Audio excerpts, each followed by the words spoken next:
Sa kasalukuyan, wala pang opisyal na anunsyo tungkol sa mga bagong signings ng Magnolia Hotshots para sa Season 50. Ngunit, narito ang ilang mga update tungkol sa kanilang lineup. Xavier Lucero, ang 67 winger, ay nakakuha ng atensyon mula sa mga koponan sa Korean Basketball League, KBL, ngunit tila nanatili siya sa Magnolia matapos tanggihan ang mga offer. Calvin Abueva at Jerick Balanza ay na-trade sa Northport bilang bahagi ng deal na nagdala kay William Navarro sa Magnolia.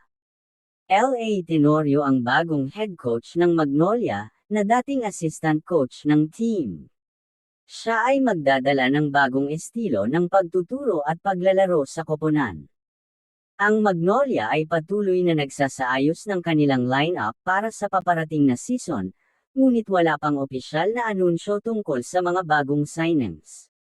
Sa ngayon, ang Magnolia ay nakatutok sa pagpapalakas ng kanilang koponan para sa Season 50, na magsisimula sa 5 ng Oktubre taong 2025.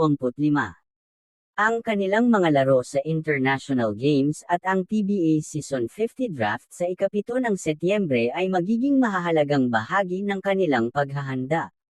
Ang Magnolia Hotshots ay tila interesado sa pagpapanatili ng kanilang talento na si Xavier Lucero, ngunit may mga balita na siya ay ninais ng Korean Basketball League o KBL team na anyang Jungkwon Jang.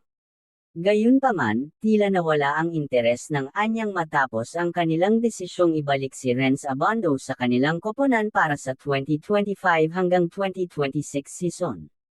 Xavier Lucero, siya ang 5th pick ng PBA Season 48 Rookie Draft at nagpakita ng magandang performance sa Philippine Cup, na may average na 18.2 points, 7.8 rebounds, at 2.1 assists. Ang Magnolia ay tila nais na panatilihin siya sa koponan, lalo na't siya ay isang mahalagang bahagi ng kanilang lineup. William Navarro, nakakuha ng kontrata sa Busan KCC Egas sa Korea, kaya hindi na siya bahagi ng Magnolia Hotshots.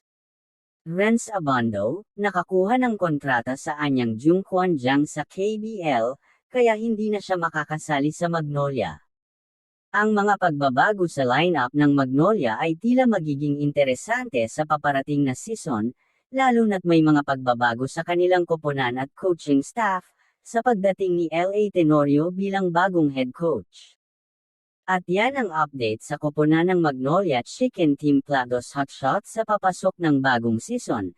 Komento nyo lang sa ibaba ng video ang inyong opinyon at pag-usapan natin yan sa susunod na gagawin nating video.